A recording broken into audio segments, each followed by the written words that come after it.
Nadeem Afzal Chand Sahib, spokesperson prime minister, mister Hanif Patafi Sahib, adviser to CM, mister Fawad Mukhtar Sahib, chairman Fatima group, mister Khalid Khokhar Sahib, president Pakistan Kisan Ittehad जनाब फजल मुख्तार साहब, जनाब जमशेद चीमा साहब, mister Khurram Javed director marketing Fatima group, और मेरे नहायत ही अज़ीज़ किसान भाइयों, अस्सलाम वालेकुम। सबसे पहले तो मैं समझता हूँ कि आज जितने भी हमारे मुकर्रीन ने तकरीरें की हैं, जनरली मैं बिलीव करता हूँ कि उनके दिल से ये बातें सारी निकली। नदीम अफजल चंद साहब ने भी, गर्देजी साहब ने भी, गुलाम सरवर ख़ान साहब ने भी, फवाद मुख्तार साहब ने भी, आप सब लोगों ने दिल की बात कही। इसमें बिल्कुल कोई शक्को शुबा नहीं है कि सक्सेसिव गवर्नमेंट्स, जितनी भी हुकूमतें पाकिस्तान में आई हैं, बदकिस्मती से किसी ने भी एग्रीकल्चर जो है ज़राअत पे तवज्जो नहीं दी।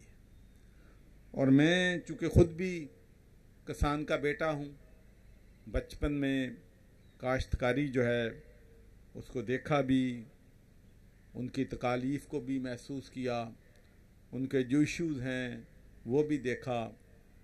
मुझे ये भी मालूम है कि हमारे बहुत से काश्तकार मेहनत करते हैं, गंदम लगाते हैं, कपास लगाते हैं, गन्ना लगाते हैं, और उनकी ख्वाहिश ये होती है कि जब मुझे इस जो प्रोडक्ट है उससे पैसा आएगा तो मैं अपनी बेटी की शादी करूँगा, मेरा बच्चा या फैमिली का कोई फ़र्द बीमार है उसका उस पैसे से मैं ऑपरेशन करवाऊँगा।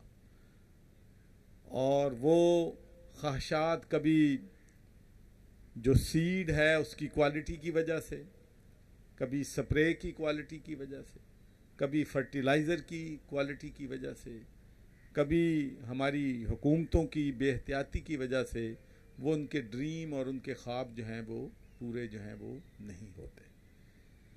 तो मैं जिस पैशन के साथ हमारे दोस्तों ने बातें की हैं, मैं आपको यहाँ गवर्नर हाउस में अपने किसान भाइयों को, बहनों को यकीन दिलाता हूँ कि प्राइम मिनिस्टर इमरान खान, फ़ख्र अमान साहब हमारे फेडरल मिनिस्टर, हुसैन गर्देजी साहब जो कि हमारे प्रोविंशियल मिनिस्टर हैं, और गुलाम सरवर ख़ान साहब और नदीम अफजल चंद साहब, इंशाअल्लाह हम आपको यकीन दिलाते हैं कि हम पाकिस्तान में, पंजाब में किसानों की आवाज़ बनेंगे, और जो हकूक़ आपको 72 सालों में नहीं मिले, इंशाअल्लाह आपकी काज को हम चैम्पियन करेंगे और आपके मसाइल जो हैं उनको हल करने में भरपूर जो है हमारी तवज्जो होगी। तो उसके लिए मैं समझता हूँ कि हमारे एक तो बिल्कुल बात दुरुस्त कही कि कोविड-19 आया, तमाम लोगों को, कंस्ट्रक्शन इंडस्ट्री को, टेक्सटाइल इंडस्ट्री को, सबको गवर्नमेंट ने फंडिंग दी और उनकी मदद करनी भी चाहिए थी, इसलिए कि एक्सपोर्ट की हमें ज़रूरत होती है, हम अपनी एक्सपोर्ट को बढ़ाना चाहते हैं। लेकिन काश्तकार को सिर्फ इसलिए नहीं कुछ मिलता कि उनकी नुमाइंदगी कमज़ोर है। सच्ची बात कहनी चाहिए, क्योंकि आज पहले भी मेरे से मुकर्रीन ने सच बोला है, तो मैं भी मुहतात तरीके से सच बोलने की कोशिश करूँगा, क्योंकि हमारी नुमाइंदगी कमज़ोर है। जब तक किसानों की नुमाइंदगी जो है कमज़ोर रहेगी, मैं सच्ची बात कहता हूँ कि आपके मसले मसाइल हल नहीं होंगे। पूरी हुकूमत, जो भी हुकूमत आनी है, वो काश्तकार के वोट पे डिपेंड करती है, ये भी मैं कहना चाहता हूँ। काश्तकार अगर किसी हुकूमत को फेल करने के लिए, किसी हुकूमत को शिकस्त देने के लिए फ़ैसला कर ले, तो फिर उस शिकस्त से दुनिया की कोई ताकत नहीं रोक सकती। तो अब किसान को इकट्ठा भी होना चाहिए, मुत्तहिद भी होना चाहिए, ताकि वो अपनी जो है चीज़ें जो हैं इनको बेहतर तरीके से अपनी ज़िंदगी की क्वालिटी ऑफ लाइफ को बढ़ाए। और दूसरी बात मैं ये कहना चाहता हूँ कि हर वक्त ये बातें होती हैं, हम सब जानते हैं कि दुनिया 70 मन फ़ी एकड़ ले रही है गंदम, हम 30 मन 28 मन ले रहे हैं। दुनिया काटन जो है 2000 किलोग्राम पर हेक्टर ले रही है, हम 500-600 किलोग्राम पे आ गए हैं। दुनिया में कऊज जो है वो 20 लीटर दे रही है, हमारी कऊज जो है 4 लीटर दे रही है। लेकिन एक बात मैं आपको बताना चाहता हूँ जो कि जाननी बहुत ज़रूरी है। इसका मतलब ये नहीं है कि बरतानिया का काश्तकार, अमेरिका का काश्तकार, यूरोप का काश्तकार या इंडिया के दूसरे बॉर्डर का काश्तकार मेरे काश्तवार से ज़्यादा समझदार है या ज़्यादा मेहनत करने वाला है या ज़्यादा कमिटेड है। ऐसी बात नहीं है। सिर्फ एक ही एग्जांपल मैं देता हूं कि यूरोप में पर काउ सब्सिडी जो है $2 ए डे है। फिर उसके बाद जो इंडस्ट्री को जो डीजल है वो बहुत कम प्राइस पे वहां पर मिलता है। ये जो इलेक्ट्रिसिटी है काश्तकार को तकरीबन फ्री मिलती है। तो फिर आप कैसे इस बात पे आप समझेंगे कि मेरा काश्तकार और यूरोप का काश्तकार और इंडिया का काश्तकार लेवल प्लेइंग फील्ड पे है? हमारे काश्तकार के पास लेवल फील्ड नहीं है। लेकिन फिर भी मैं समझता हूँ कि अपनी वो मेहनत की वजह से, अपनी दिन रात काविश की वजह से फिर भी सरवाइव खुद भी कर रहा है और मुल्क को भी ये सारी चीज़ें जो हैं, अनाज जो है वो फराहम कर रहा है। तो इसके लिए इंशाल्लाह मैं आपको यकीन दिलाता हूँ कि प्राइम मिनिस्टर ऑफ पाकिस्तान ने मुझे ये टास्क दिया था कि हम जो है सीड का इशू जो है वो हल करें और इसके साथ साथ जो भी रिलेटेड इशू होंगे इंशाल्लाह बहुत से लोग हैं जो हमारे साथ मीटिंग्स में आ रहे हैं। तमाम डिपार्टमेंट्स के, फेडरल डिपार्टमेंट्स के लोग भी हैं, उसमें प्रोविंशियल डिपार्टमेंट के लोग भी हैं, उसमें हमारे जो किसान जो हैं उनके भी नुमाइंदे जो हैं मौजूद हैं, उसमें इंडस्ट्री के भी नुमाइंदे मौजूद हैं। इसलिए कि मैं समझता हूँ ये एक पार्टनरशिप है। हमारी इंडस्ट्री को, हमारे एक्सपोर्टर्स को, हमारे किसान को, हमारी हुकूमत पंजाब को, फेडरल गवर्नमेंट को एक पेज पे आना होगा। जब हम एक पेज पे आ जाएंगे, इकट्ठे मिलके मुशावरत के साथ चीज़ों को आगे बढ़ाएंगे, तो मुझे यकीन है कि इंशाअल्लाह पाकिस्तान में हमारा किसान भी खुशहाल होगा। जब हमारा किसान खुशहाल होगा तो फिर हमारा मुल्क खुशहाल होगा। इसलिए कि मैं ये इस बात पे पैशनेटली बिलीव करता हूँ कि जो आज हमारे मुल्क के चैलेंजेस हैं, बहुत मुश्किल हालात से गुजर रहे हैं हम, इसको सिर्फ़ और सिर्फ काश्तकार जो है इस बहरान से निकाल सकता है।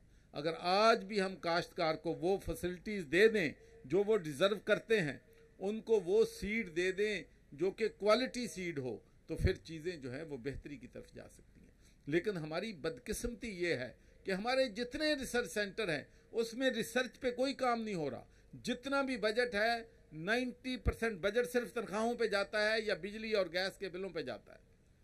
1 रुपए की भी हमारी रिसर्च और डेवलपमेंट पे इन्वेस्टमेंट नहीं है। तो कैसे तरक्की करेगा, कैसे हम अपने बीज को ठीक करेंगे? तो इसके लिए हमें रिसर्च और डेवलपमेंट, दुनिया में सबसे ज़्यादा फंडिंग जो है रिसर्च और डेवलपमेंट पे होती है। तो इसलिए मैं और हमारी यूनिवर्सिटी ने भी, I be honest with you, I am the chancellor of all the universities of Punjab, लेकिन हमारी यूनिवर्सिटी जो एग्रीकल्चर यूनिवर्सिटीज़ हैं वो भी हमारी एक्सपेक्टेशन पे पूरी नहीं उतरी। जब मैं उनसे बोलता हूँ, मैंने उनकी मीटिंग बुलाई, मैंने पूछा कि भाई आप कितने फार्मर के साथ इन कांटेक्ट हैं, कितने फार्मर्स को आपने अवेयरनेस कैंपेन दिया है, कितने स्टूडेंट्स को आप फार्मर्स के पास भेजते हैं कि वहाँ पर पूछें कि वो जो फार्मर हैं वो कैसे करते हैं। और मैं आपको बड़े दुख के साथ कहता हूं कि कम से कम मुझे एक भी किसी एग्रीकल्चर यूनिवर्सिटी का ग्रेजुएट नहीं मिला जो ग्रेजुएट करने के बाद वो किसी फार्म का मैनेजर बना हो या वहाँ पर फार्मिंग कर रहा है। ये हमारे सिस्टम में खराबी है। हम जब इंडस्ट्री में काम करते हैं तो इंडस्ट्री में हम अपने स्टूडेंट्स को भेजते हैं कि इंडस्ट्री से सीखें कि कैसे इंडस्ट्री को चलाना है। तो हमें इन चीज़ों को वार फुटिंग पे लेना होगा। टाइम हमारे पास बहुत कम है। ये कितनी बदकिस्मती की बात है कि 2012-13 में आपकी जो थी यील्ड जो थी या टोटल प्रोडक्शन थी काटन की 14.8 मिलियन बेल थी और अब 6 मिलियन बेल पे आने वाली है। और फिर आपने वो काटन का जो बेल का वेट है वो भी कम कर दिया। तो मैं समझता हूँ कि ये हमारे मुल्क के लिए, हमारी कौम के लिए लम्हा फ़िक्रिया है।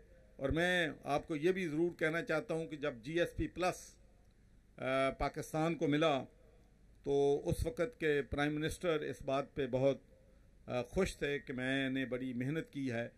तो मेरी उनसे मुलाकात हुई और मैंने उनसे कहा कि भाई जितना फ़ायदा हमें GSP प्लस से मिला है, अगर हम सीड का इशू जो है रिजॉल्व कर दें, क्वालिटी सीड ले आएँ, तो जितना फ़ायदा पाकिस्तान को GSP प्लस से होगा, उससे ज़्यादा फ़ायदा पाकिस्तान की कॉटन इंडस्ट्री को इससे हो सकता है। तो मैंने उस वक्त भी जिस तरीके से अभी 2-3 मीटिंग्स मैंने ली हैं, तो उस वक्त भी मैंने 3-4 मीटिंग ली थी, उस पर बहुत तेज़ी के साथ मैं जो है अमल कर रहा था। लेकिन उसके बाद जब मैंने रिज़ाइन कर दिया तो मुझे बड़े अफसोस के साथ कहना पड़ता है कि 1 इंच भी बात जहाँ पर मैंने छोड़ी थी उससे आगे नहीं बढ़ी। तो अब प्राइम मिनिस्टर ने ये टास्क दिया है, मैं आपको यकीन दिलाता हूँ कि हम 24/7 काम करेंगे, इंडस्ट्री से साथ लेके चलेंगे, फार्मर्स से कंसल्ट करेंगे, और इंशाल्लाह आपके जो सीड हैं, और ख़ासकर I want to give this warning to the seed people कि अब 2 नंबरी मैंने नहीं चलने देनी। जो भी, चाहे वो ऑथोराइज डीलर है, अनऑथोराइज डीलर है, जो गैर मियारी सीड फरोख्त करेगा, मैं समझता हूँ कि वो इस मुल्क का और कौम का दुश्मन है, और उनके साथ किसी किस्म की भी रायत जो है हुकूमत, पंजाब हुकूमत जो है वो नहीं करेगी। वी विल इंश्योर कि हमारे ज़िम्मेदार को, हमारे जो किसान है, उनको क्वालिटी सीड और सर्टिफाइड फीड इंशाल्लाह जो है वो मिलेगा। मैं वंस अगेन फातिमा ग्रुप का बहुत ही मशकूर हूँ कि माशाल्लाह वो हमेशा एग्रीकल्चर के साथ जुड़े रहते हैं, और ख़ासकर जो उन्होंने सलाम पाकिस्तान, सरज़बर पाकिस्तान का आइडिया जो काम शुरू किया है, और इसी का ये नतीजा है कि आज मिनिस्टर साहब ने भी फरमाया है, और मैं भी ये कहता हूँ कि इंशाल्लाह 2021 जो है वो ज़राअत का साल होगा, वो एग्रीकल्चर का साल होगा, और वो किसानों का साल होगा। पाकिस्तान जिंदाबाद।